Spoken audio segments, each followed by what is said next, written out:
हना को देखकर खुशी से, अरे हना, तुम यहाँ कैसी हो? मुस्कुराकर गले मिलते हुए सायरा, मैं खैरियत से हूँ, बहुत अरसे बाद मुलाकात हुई, माशाअल्लाह बहुत प्यारी लग रही हो। मुस्कुराते हुए, शुक्रिया, तुम भी बहुत अच्छी लग रही हो। वैसे सुनाओ, सब कैसा चल रहा है? तुम्हारे बच्चों का क्या हाल है? अफसुर्दा होकर बस सब चल रहा है। लेकिन तुम बताओ, मैंने सुना है तुम्हारा बेटा सीए बन गया है और बेटी एमबीबीएस करके डॉक्टर। ये तो बहुत बड़ी कामयाबी है, मगर ये कैसे मुमकिन हुआ? तुमने तो नौकरी भी नहीं की, फिर भी तुम्हारे बच्चों ने इतनी बड़ी डिग्रियां हासिल कर लें। हाँ, अल्हम्दुलिल्लाह, ये सब अल्लाह का करम है।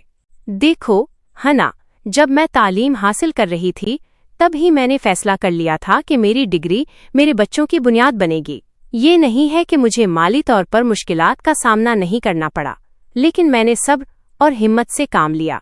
मेरी सारी थकावट उतर जाएगी जब वो अपनी पोस्ट पर आ जाएंगे। मैंने नौकरी को तरजीह नहीं दी, क्योंकि मुझे लगा कि अगर मैं अपने बच्चों को किसी और के भरोसे छोड़ दूंगी तो वो सही तरबियत से महरूम रह जाएंगे। यही फर्क है।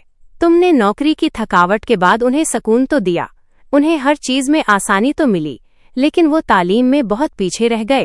तुम्हारी तालीम इसके किसी काम नहीं आ सकी, क्योंकि तुमने उसे अपना वक्त नहीं दिया, और अब तुम्हें सारी जिंदगी इसी तरह गुजारनी होगी, क्योंकि अगर वो माली तौर पर मजबूत नहीं होंगे तो तुम्हें कैसे राहत पहुंचा पाएंगे?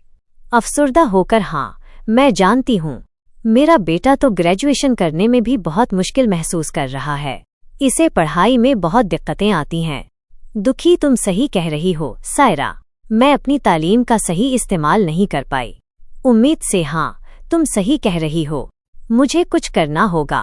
तुम्हारी बातों ने मेरी आंखें खोल दी हैं। प्यार से अब जो हुआ सो हुआ, लेकिन अब भी देर नहीं हुई। अब तुम अपने बेटे को वक्त दे सकती हो और उसकी हौसला अफजाई कर सकती हो। मुस्कुराते हुए, चलो अब खाना खाते हैं। हम अक्सर शऊर न होने की वजह से अपना वक्त ऐसी जगह लगा देते हैं जिससे हम सारी जिंदगी उस वक्त को दोबारा हासिल नहीं कर पाते।